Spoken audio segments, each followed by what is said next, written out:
And that, ladies and gentlemen, is the sound of the all-new Volvo EX30 when it either reverses or is traveling at lower speeds. The reason for that, well, this is an electric vehicle, which means there is no engine, and that makes the vehicle as quiet as a mouse. Welcome to your first look at the all-new Volvo EX30, a fully electric vehicle that has already received more orders than the best-selling electric vehicle in South Africa for the entire 2023.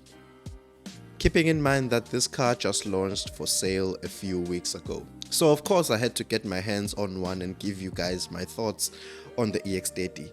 But let me just say, if I did have Volvo money, this will be a no-brainer. And let me tell you why.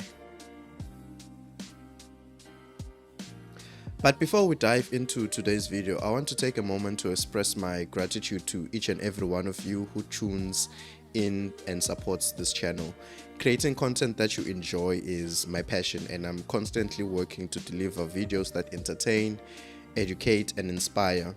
If you're enjoying what you see and you haven't already, I would love for you to join our community by hitting that subscribe button below.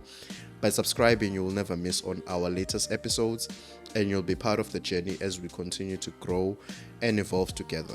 Now, with that said, welcome to another video.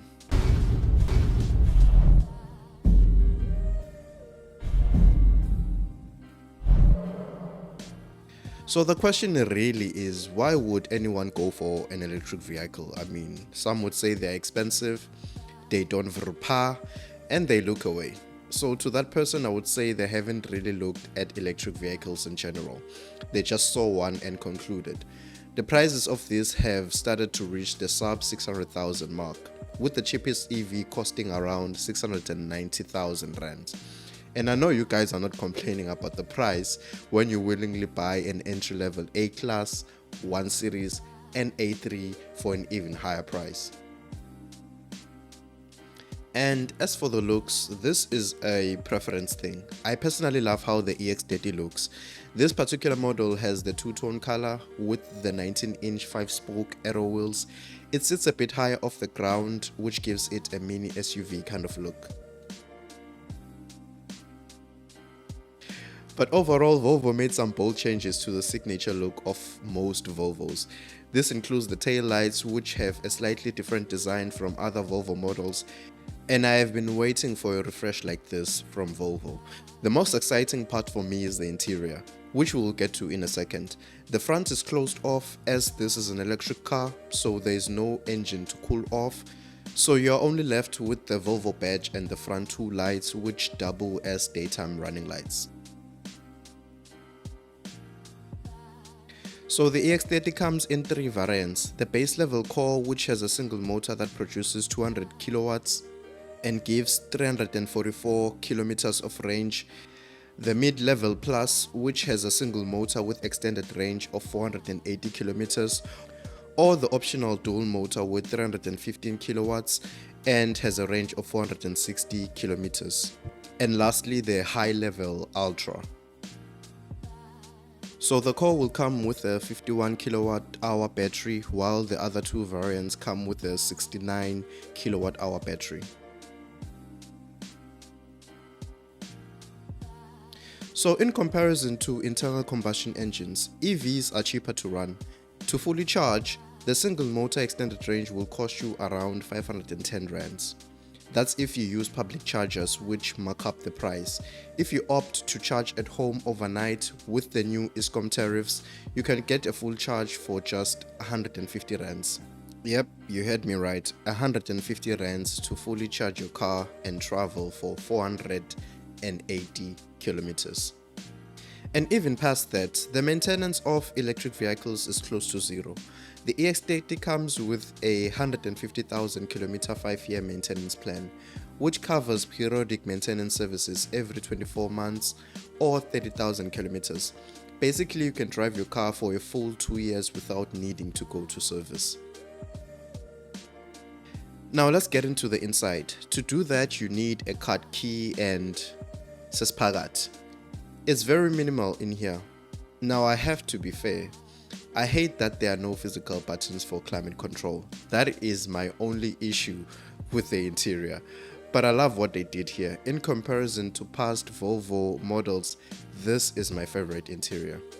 So coming in, you are greeted with the 12.3-inch touchscreen, and it's the only screen that you have in the car. There is no driver's display. Instead, you have some cameras which monitor you if you are awake or keeping your eyes on the road. If you fall asleep or look away for too long, the car beeps and wakes you up. This might be an issue for some people, but I have been driving cars for years now, and driving this car for the first time wasn't a headache at all. In fact, it was easier. I didn't mind that the driver's display wasn't there. The center console has more space since there is no gearbox, so you have your cup holders, wireless and wired charging for your phone with more space down there. The glove box is also hidden and is accessible through the screen. I don't like that, but it is there.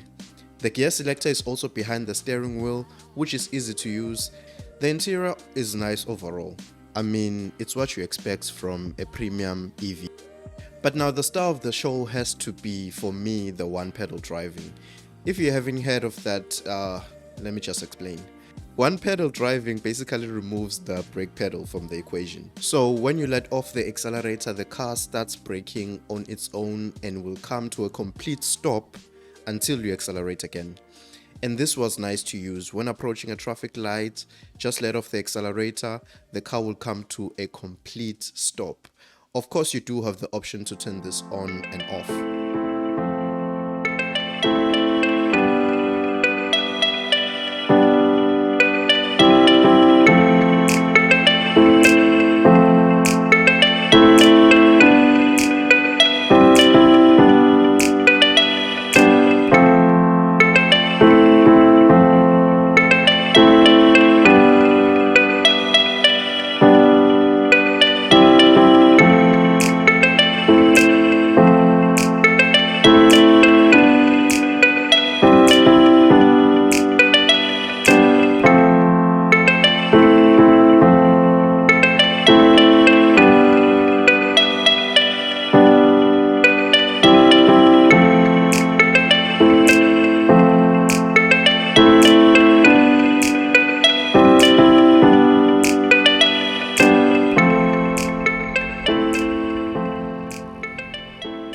The rest of the interior is nice. Now lastly, the size of the boot is 318 liters, which is far less than a Polo TSI, which has 351 liters capacity.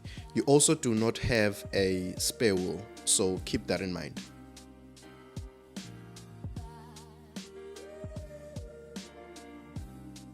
And now the interesting part, and this is where people lose their minds.